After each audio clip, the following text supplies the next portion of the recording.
Behind every fortune lies a story: power, betrayal, and unimaginable wealth. This is Luxury Throne, the channel that reveals how billionaires build empires, invest their wealth, and live lives of limitless luxury.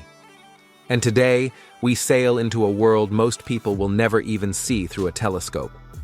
A world where yachts aren't just toys, they are fortresses of ambition, symbols of dynasty, and in some cases, shadows that hide their owners from the rest of humanity. These are the 5 most expensive yachts on Earth, and each one tells a story about money's final frontier, freedom from the world itself. The 5th throne, Dilbar. It begins in silence. When Dilbar glides into the Côte d'Azur, the harbor pauses. No horns, no noise, just a hush, as if even the sea understands what it's witnessing. Built by the German powerhouse Lürssen, Dilbar is the personal ocean kingdom of Alisher Usmanov, one of the wealthiest and most secretive figures to emerge from post-Soviet Russia. Her cost, around $600 million. Her weight, over 15,000 tons of precision engineering. Her message, control everything. Inside, you step into a cathedral made of marble, silk, and soundless air. Custom chandeliers imported from France, onyx floors from Italy, panels wrapped in cashmere, stitched by hand. The yacht houses the largest indoor swimming pool ever installed at sea, 180 cubic meters of turquoise serenity. That's enough water to fill an entire townhouse.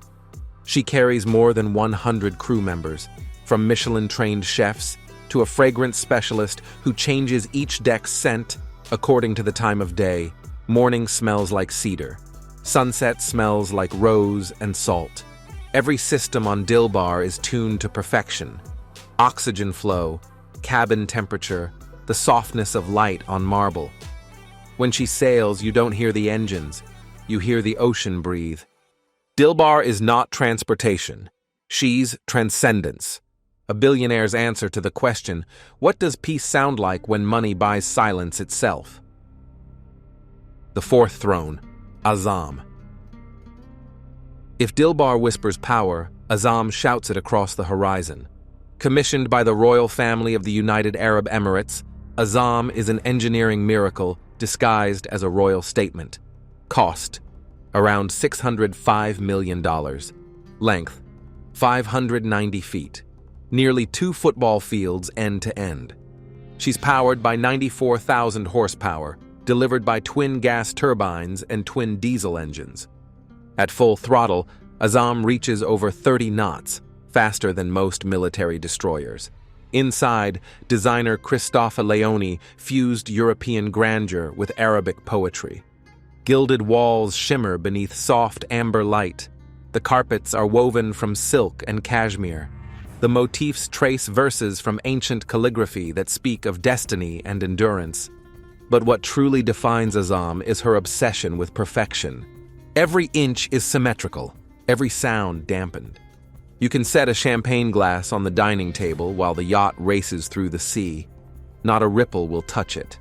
And beneath that beauty lies fortress-grade defense, missile detection radar, bulletproof glass, panic rooms built into the master suite. It's rumored Azam has its own onboard command center because in the language of power, security is luxury. Azam doesn't just travel, she declares. She's a billion-dollar line in the water saying, royalty doesn't visit, it arrives. The 3rd throne, the streets of Monaco. Now imagine a yacht so ambitious it attempts to steal a city. The streets of Monaco is a concept, yet already a legend. Estimated cost, $1.1 billion. Design, a floating recreation of Monte Carlo itself. Think of a miniature Casino de Monte Carlo, a Luz hotel, even a Grand Prix racetrack wrapping around the upper decks.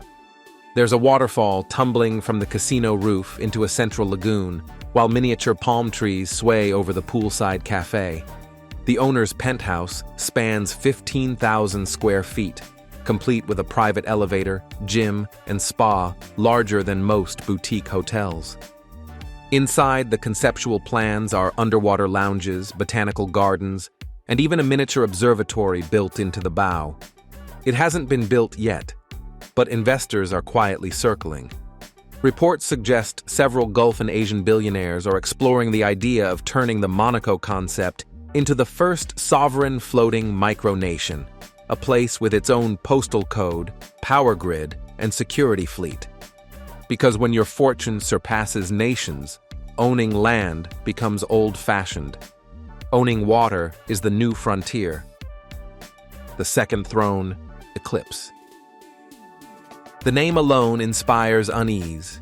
Eclipse, built by Blom plus Voss in Hamburg, owned by Roman Abramovich, the enigmatic Russian oligarch whose fortune and influence once redefined English football, energy, and art. When she was launched, Eclipse was the largest private yacht on the planet. 536 feet of military-grade indulgence costing around $1.5 billion. She's equipped with 2 helipads, 2 pools, a private cinema, a nightclub, and a fleet of custom tenders. But beneath the glamour lies a shadow network of technology. Eclipse features an anti-missile system, laser defense grids, and photo disruption shields that scramble digital cameras. Try to photograph her, and your lens goes blind. Inside, every corridor is soundproofed. Every guest room is vibration isolated. Abramovich reportedly carries priceless art on board, a collection that includes impressionist works worth hundreds of millions. And hidden deep below deck, a mini submarine capable of diving 50 meters, allowing its owner to vanish beneath the ocean's surface at a moment's notice. At night, Eclipse glows like a ghost city. Tens of thousands of LEDs shimmer across the water, like reflections of a galaxy. It's not just opulence, it's defense by design. Eclipse is Abramovich's answer to a single question: what if a yacht could protect its owner from the world itself? The first throne, history supreme. At the summit of absurdity lies mystery. A yacht worth $4.8 billion, allegedly coated in gold and platinum, designed by Stuart Hughes, the same jeweler behind diamond-encrusted phones and supercars. The client, a Malaysian billionaire, rumored but never confirmed. If it exists, history supreme is less a vessel and more a fantasy sculpted into metal. The hull alone is plated with over 220,000 pounds of gold and platinum. The master suite walls are lined with meteorite rock and inlaid with T-Rex bone. Even the liquor bottle features a 68-kilogram diamond, the largest ever cut. Critics call it a hoax. Supporters insist it's hidden, moored in secrecy behind private naval protection. But that uncertainty is part of its legend. In the realm of ultimate wealth, mystery itself becomes the most expensive material of all. Because when money buys everything, the only thing left to own is disbelief. 5 vessels, 5 ideologies of excess. Each one tells a different version of the same truth that power craves distance. Distance from borders, distance from rules, distance from consequence. A yacht like a Zam or Eclipse isn't built for comfort, it's built for control. A mobile kingdom that floats above the laws of the land. Every year, these yachts burn millions in fuel, maintenance, and staff salaries. Yet their owners see that not as waste, but as insulation. A wall of water between them and the noise of the world. The average billionaire spends only a few weeks a year on board. But during those weeks, the yacht becomes something more. A confessional. A place where power sheds its disguise and sits quietly with itself. Constructing a yacht of this scale is a global symphony. Italian marble is shipped to Germany. French silk sails to Norway. Teak harvested in Myanmar is cured in Dutch humidity chambers. Every hand that touches these ships belongs to someone chasing perfection. Welders whose seams are tested by X-ray.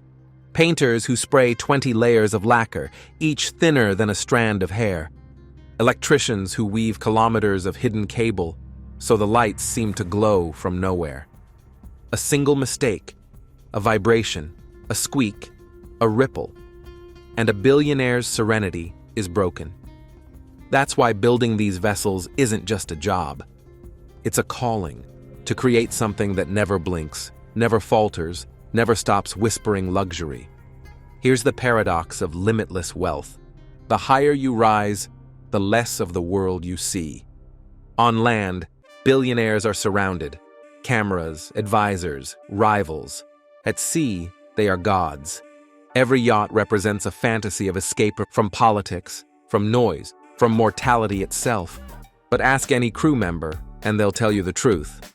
These floating palaces are often empty. The owners visit for days, sometimes hours. And when they leave, the yacht waits.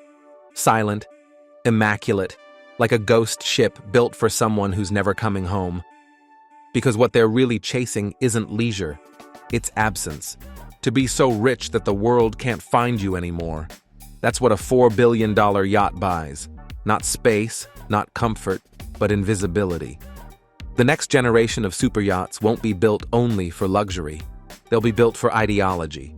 Eco-hybrid propulsion, hydrogen fuel cells, solar sails stretching like wings across the deck, private research labs on board, studying marine life or mining data for investment. Billionaires want to be seen as gods, but greener ones. Luxury sustainability has become the new frontier, gilt washed in emerald light. Soon, we'll see vessels capable of crossing oceans without a drop of diesel, hosting underwater galleries, or operating fully autonomously through AI. Each innovation costs billions, but that's pocket change when legacy is the goal. Because for the ultra-rich, the only thing greater than living forever is being remembered as the one who tried. So what are these yachts, really? They're not just status symbols, they're mirrors. Each reflects what humanity becomes when money loses meaning. They're built from ambition, but fueled by insecurity. The need to prove that control is possible, even over the sea. Yet no matter how vast, how armored, how extravagant, every yacht must eventually dock. And when it does, it sits still, a silent monument to power's greatest illusion, permanence. Because wealth can't outsail time. The same waves that carry Dilbar and Azam will someday swallow them, and the sea, patient as always, will take back what was borrowed. If you've enjoyed this voyage into the hidden world of floating empires, make sure to subscribe to Luxury Throne, because next, we dive deeper. Into the billionaire's underwater arms race, submarines that cost more than fighter jets, capable of vanishing beneath the waves for weeks, invisible even to satellites. Behind every fortune lies a story, power, betrayal, and unimaginable wealth. This is Luxury Throne, where wealth becomes power, and power becomes legend.